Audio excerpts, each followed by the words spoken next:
Now to another day in the uncertain life of that immigration legislation on Capitol Hill.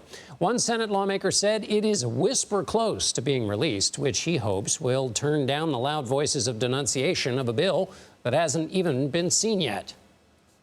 It is illegal to cross our border, but apparently we're concocting some sort of deal to allow the president to shut down the border after 5,000 people break the law. There's lots of things that are out there that are just patently false. For instance, this ongoing thing that this allows 5,000 people in a day every day and checks them in. There's no way that's in the bill. Number one, I would never agree to that.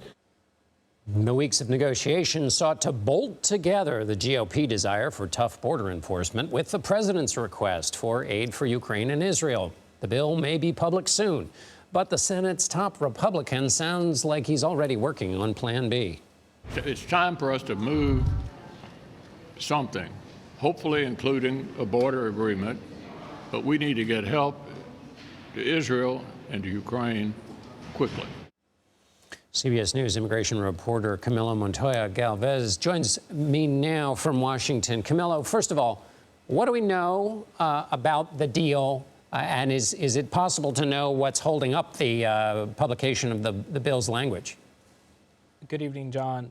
To answer the first question, we have heard that this potential deal between the White House and a small group of senators in Congress would give the president an unprecedented sweeping power to effectively suspend asylum law. Right now, as you know, John, U.S. law allows migrants to request asylum if they are on U.S. soil, even if they enter the country illegally. But this emerging deal would allow the Department of Homeland Security, John, to effectively shut down asylum processing in between the ports of entry along the U.S.-Mexico border if the number of people crossing into the U.S. illegally reaches a certain level.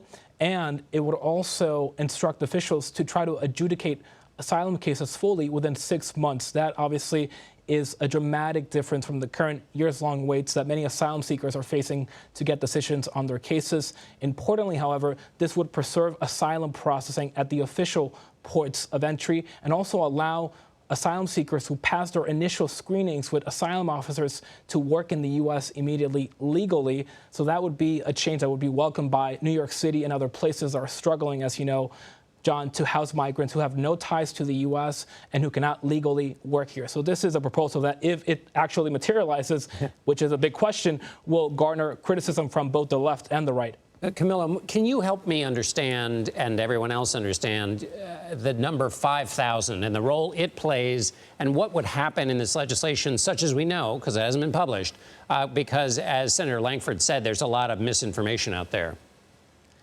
That's right, John. So what we know is that this shutdown authority to suspend asylum law would be triggered after border officials record an average of 5,000 daily crossings in 7 days. It would also be discretionary at a 4,000 daily apprehension average. So those are the discretionary and mandatory triggers for this ability to shut down asylum processing and to suspend asylum law. However, when this authority is not invoked, that doesn't mean that 5,000 people can cross into the U.S. illegally uninhibited, John, and that they will not face any penalties or repercussions. They will still be placed in immigration removal proceedings and can be removed or returned to another country or Mexico under existing immigration authorities. So that's an important point of clarification, John. And super quickly, Camilo, once it hits 5,000, does that mean the border is shut for asylum claims down to zero?